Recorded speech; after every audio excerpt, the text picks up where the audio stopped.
D'après mes psys, la première chose à faire pour exorciser ces démons, c'est d'écrire son histoire. Je n'ai jamais eu envie de le faire mais aujourd'hui je me sens prêt. Hormis des formulaires et de la paperasse administrative, j'ai passé ma vie à éviter d'écrire, j'avais bien trop peur que le stylo fuit et qu'une tache d'encre ne se dresse sur la feuille. Personne ne peut se douter de ce qui peut naître à partir d'une simple tache. Personne. Bon, alors voilà. Même si je suis toujours angoissé, je vais me mettre à écrire mon histoire et peut-être que j'arrêterai de voir des fantômes partout. J'avais 14 ans quand les faits se sont produits. On venait d'emménager dans une maison que mes parents avaient fait construire. Mon père et ma mère étaient du genre très maniaque. Si la plupart des parents emménagent dans une nouvelle maison pour avoir plus grand, eux, c'était pour avoir plus blanc et plus propre. Ma mère avait toujours un maudit chiffon à poussière à la main, et mon père passait l'aspirateur 3 fois par jour, quand il ne bossait pas. Moi, ces murs blancs, ce mobilier laqué, ça me faisait mal aux yeux et cela avait fini par me filer de terribles migraines. L'ophtalmo m'avait prescrit des médocs et des lunettes noires pour les atténuer. Si mes parents ont accepté les médicaments à base de codéine, ils ont refusé les lunettes prescrites sous prétexte que je ne pourrais plus admirer la splendeur de leur étincelante maison. Qui a pensé que j'avais une famille bizarre? On avait aussi un grand jardin impeccablement entretenu par monsieur, madame et par moi aussi, plus par obligation que par goût des plantes vertes. Un jour où je grattais la pelouse avec mon râteau, j'ai accroché un truc dans la haie de tuya encadrant le jardin. Une tige noire dépassait de la terre. Je me suis baissé, j'ai creusé un peu et j'ai découvert une vieille paire de lunettes noires. J'ai été les nettoyer en cachette avec un produit qui se trouvait sur une étagère du garage et j'ai bien fait attention à ne pas faire tomber le moindre grain de terre sur le sol laqué. Malheureusement pour moi, j'ai dû en oublier quelques-uns et j'ai passé le reste de l'après-midi dans le placard à balai avec quelques bleus au corps. Mon père ne me frappait jamais au visage, il n'était pas idiot. Heureusement j'avais réussi à cacher mes lunettes dans une poche de mon jean. Je les essayais juste avant de me coucher. À ma grande joie, les murs blancs sont devenus sombres tout comme mon armoire laquée, mon bureau laqué, mon lit laqué car même si j'éteignais la lampe de ma table de nuit, la lumière crue des lampadaires du jardin passait à travers mes fenêtres sans rideau. Ainsi mes murs n'étaient pas salis par le noir de l'obscurité. N'étaient-ils pas vraiment cons mes parents? J'étais donc allongé sur mon lit, admirant l'atmosphère sombre de ma chambre. Au début, je n'avais pas remarqué une tache plus claire sur le plafond. C'est quand elle a bougé que je l'ai vue. Elle a glissé jusqu'à l'arête du plafond, a dévalé le mur jusqu'à mon lit. D'un réflexe j'ai retiré mes lunettes et heureusement, cette maudite tache avait disparu.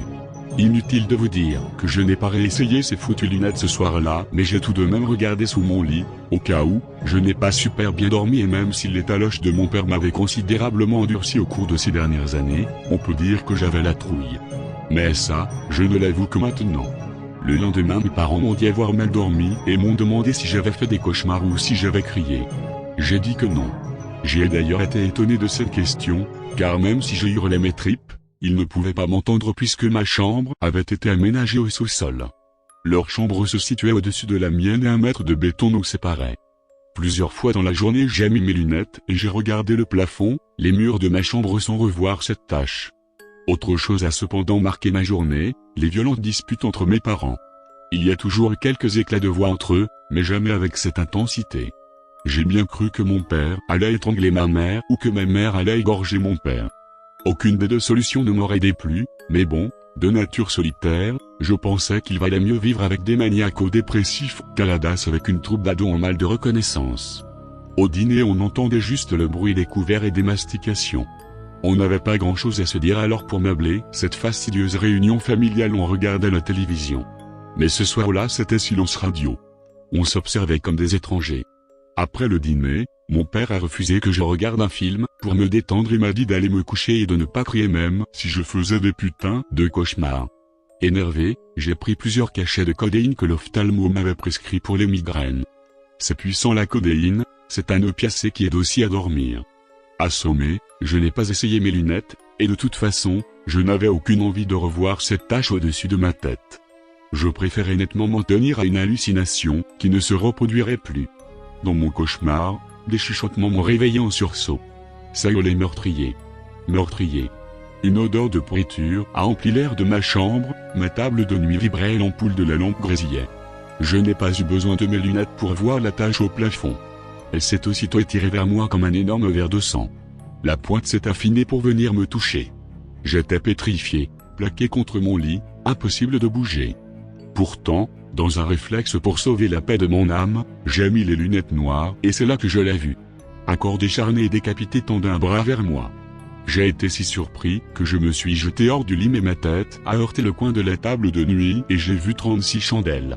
Vautré sur la moquette, il m'était réellement impossible de faire autre chose que de geindre et de regarder le cadavre sans tête se décrocher du plafond et tomber à mes pieds. J'étais au bord de la crise cardiaque, mon cœur cognait dans ma poitrine, ma gorge, mes tympans. Au moment où j'ai cru que le décapité allait se jeter sur moi, il s'est brusquement tourné vers la porte de la chambre qui s'est ouverte toute seule. En claudiquant, il a traversé la salle de jeu, a monté les 5 marches menant au rez-de-chaussée. La porte s'est encore ouverte toute seule. Meurtrier, meurtrier, a retenti dans le salon. Une poignée de secondes plus tard, autre chose a dévalé les escaliers, mon père furieux. J'ai juste eu le temps de cacher mes lunettes et de grimper sur mon lit. Alors que ce salaud me corrigeait, il me hurlait qu'il n'était pas un meurtrier. J'ai crié que ce n'était pas moi, que c'était la chose du plafond. Son poing s'est figé net. Il m'a sondé de son regard exorbité avant de tourner tout doucement la tête vers le plafond. Il est resté une bonne minute comme ça, le nez en l'air, le visage grimaçant, la respiration saccadée. Il a marmonné une bouillie de mots, m'a de nouveau regardé, puis il est reparti sans plus rien dire. C'était l'horreur. Le lendemain matin, avant le petit déjeuner, j'ai eu le droit à un interrogatoire digne de la Gestapo. Toute la question porta sur ce que j'avais vu, entendu, à quelle heure, quand, comment. Malgré les taloches, je ne leur ai rien dit. Ça me faisait plaisir de les voir paniquer, de voir la peur crisper leur visage. Restait à savoir pourquoi, ce qu'ils savaient, ce qu'ils me cachaient. Mon père est filé au garage. Il est revenu avec une pioche, a traversé le salon puis s'est enfermé dans sa chambre. Des coups ont commencé à faire vibrer le sol. Ma mère l'a rejoint et le suppliait d'arrêter. Cet enfoiré n'écoutait rien et continuait à frapper, à s'acharner sur le parquet. On a sonné à la porte d'entrée. C'était mon meilleur et seul ami. Je suis parti avec lui, heureux de quitter cette baraque de fous. Didier, le père de mon pote, a téléphoné au mien pour que je déjeune avec eux. Personne n'a répondu alors je suis resté. Bien que je n'eusse absolument pas besoin d'entendre ça à ce moment-là de ma vie, Didier nous a raconté une histoire effrayante pendant que nous déjeunions. 5 ans auparavant, un riche fermier possédant de nombreuses terres dans la région avait disparu, sans laisser de traces. Quelques mois après sa disparition, un pêcheur du dimanche dont la ligne s'était prise dans la vase de la rivière, a remonté, une tête dans un état de décomposition avancée. Les analyses génétiques ont confirmé qu'il s'agissait bien de la tête du fermier. Malgré de nombreuses recherches, on n'a pas retrouvé son corps. J'ai cru que cette sordide histoire allait en rester là jusqu'à ce que le père de mon pote me susurre à l'oreille, comme s'il voulait que personne d'autre que moi n'entende la terrible conclusion de son récit. Dès la confirmation de sa mort, les terres ont été vendues, sa ferme détruite et l'argent âprement disputé entre les héritiers, dont l'un était mon père. L'esprit plein de doute, je suis rentré en fin d'après-midi. Qui avait bien pu commettre ce meurtre si atroce? Pourquoi n'étais-je au courant de rien? Qui était ce membre éloigné de ma famille? Avec ce qui s'était passé hier soir, je me sentais très mal, mon esprit faisait de terribles rapprochements. Mon malaise s'est amplifié quand j'ai découvert le salon de notre étincelante demeure sans dessus-dessous, la cuisine retournée, de la vaisselle cassée et des meubles pleins de poussière. Je me suis dit qu'ils avaient dû se battre mais non, mes parents riaient à gorge déployée. Ils s'en foutaient royalement et dansaient entre les meubles retournés, s'embrassaient sans aucune retenue. Quand ma mère a enfin croisé mon regard ahuri, elle m'a même demandé si je voulais jouer avec elle. Je ne comprenais rien de leur brusque changement d'attitude et je ne suis ressorti de ma chambre qu'après m'être enfilé plusieurs cachets de codéine. Au dîner, j'ai aussi halluciné car ma mère, adepte de la cuisine équilibrée, venait de faire livrer 4 énormes pizzas. Je n'avais guère d'appétit, mais eux se sont goinfrés comme jamais auparavant, buvaient de grands verres de coca en s'en foutant partout, pétaient et rotaient en se marrant comme des gamins. Entre deux bouchées, ils me racontaient des morceaux de leur vie que je ne comprenais pas trop, des bribes incompréhensibles dont je me foutais royalement. Parfois ils s'arrêtaient et m'observaient fixement sans rien dire. Mon malaise est redescendu de plusieurs crans quand mes parents ont été se coucher main dans la main, en train de pouffer, sûrement à l'idée du baiser. C'est la première fois que je les entendais faire l'amour. Plus tard j'ai appris que pousser des grognements de porc n'était pas faire l'amour. N'ayant aucune envie d'aller me coucher et préférant rester loin de ma chambre, j'ai regardé la télé jusqu'à finalement m'endormir. Meurtrier, meurtrier. Le seul réflexe qu'on peut avoir quand on se réveille en sursaut, c'est de se jeter à terre.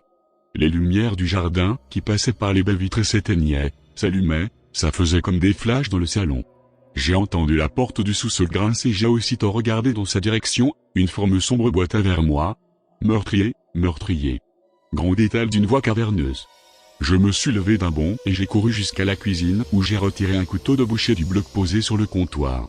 Je me suis retourné et la forme était déjà là, face à moi. C'était le corps décapité entrevu l'autre soir.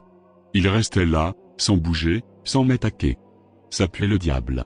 Les flashs s'étaient accélérés, on aurait dit une nuit blindée d'éclairs avec de très brefs moments d'obscurité. C'est à ce moment que j'ai entendu une voix dans ma tête me demander de mettre mes lunettes. J'ai hésité quelques secondes puis je les ai retirées de la poche arrière de mon jean. Je les ai posées sur mon nez avec une certaine appréhension et ce que j'ai vu m'a sidéré, un vieil homme à l'air sympathique. Toutefois, son corps couvert d'une salopette maculée de boue était un peu étrange, mal proportionné, des bras longs et maigres, un gros bide et des jambes dont l'étaient plus courtes que l'autre, formaient sa silhouette. Il s'est brusquement retourné et a traversé le salon en boitant jusqu'à la chambre de mes parents. Les flashs donnaient l'impression qu'il avançait par à-coups. J'entendais des chuchotements dans ma tête, des chuchotements me dire « Tes parents sont des monstres, tes parents m'ont tué, viens voir les monstres ». C'était effrayant, mais il fallait percer l'abcès, en avoir le corps net, car l'attitude de mes parents aujourd'hui n'avait pas été normale, à condition bien sûr qu'un jour mes parents aient été normaux. Mon cœur battait la chamade quand je me suis approché de leur chambre. Le vieil homme a attendu que je sois près de lui pour baisser la poignée de la porte. Les gonds ont grincé comme un cri sinistre dans la nuit. Des grognements, peut-être des ronflements, se sont mélangés aux voix dans ma tête. « Regarde, regarde » me disait-elle sans cesse. Et j'ai regardé. Ce que j'ai ressenti cette nuit-là, c'était de la peur mélangée à de la haine. Ces êtres étaient enlacés l'un contre l'autre et grognaient à chaque respiration. Ils me dégoûtaient et m'effrayaient à la fois. Les flashs me permettaient d'apercevoir leur peau rougeâtre, leurs bras terminés par 3 serres et la maigreur de leurs jambes entourées d'une longue crinière noire jusqu'aux talons pointus. J'ai aussitôt retiré mes lunettes, mais cela n'a rien effacé. Les monstres étaient là, mes parents étaient toujours là. J'ai hurlé de peur et de rage et ils se sont redressés d'un seul coup. J'ai alors vu leurs yeux ronds et laiteux, leur visage décharné, figé sur un large sourire percé de dents pointues d'un rouge éclatant. Celui de gauche s'est levé et m'a demandé ce que je foutais dans sa chambre. C'était la voix de mon père. C'était lui, il n'y avait plus de doute. J'ai alors vu le vieil homme se jeter sur lui et le mordre, le frapper si fort que des bouillons de sang ont éclaboussé mon visage et mes vêtements. L'autre a voulu lui porter secours mais il s'est littéralement fait dépecer devant moi, mis en pièces avec je ne sais quel objet tranchant. C'était déjà trop pour moi, ma raison a vacillé et je me suis enfui le plus loin possible de cet enfer. Je ne sais plus comment j'ai atterri à l'hôpital. Je suis resté plusieurs semaines en observation. Traumatisé, je n'ai retrouvé la parole que très tard mais je ne sais plus trop quand. Devant la porte de ma chambre, un policier assurait constamment ma protection. Sans doute avait-il peur que d'autres monstres viennent se venger, me disais-je. J'ai passé 22 ans en hôpital psychiatrique et j'ai passé 22 ans à clamer mon innocence. Enfin non, 20, car depuis 2 ans j'admets que c'est moi et que je regrette beaucoup. Enfin c'était uniquement pour leur faire plaisir à tous ces monstres en blouse blanche, uniquement pour sortir de l'hôpital. Si on a retrouvé l'arme du crime, un couteau de boucher, on n'a jamais retrouvé les lunettes de mon grand-oncle. Ouais, le fermier était le frère de mon grand-père paternel, un vieil homme excentrique brouillé depuis plusieurs décennies avec sa famille. En société, il utilisait un faux nom pour qu'on lui foute la paix. Je me demande qui a bien pu retrouver sa trace avant qu'on ne retrouve son cadavre décapité dans le ciment du plafond de ma chambre. On l'aurait mis là alors qu'il était déjà mort depuis 5 ans. Enfin ce n'est qu'un détail, vous connaissez la suite, il s'est vengé des monstres.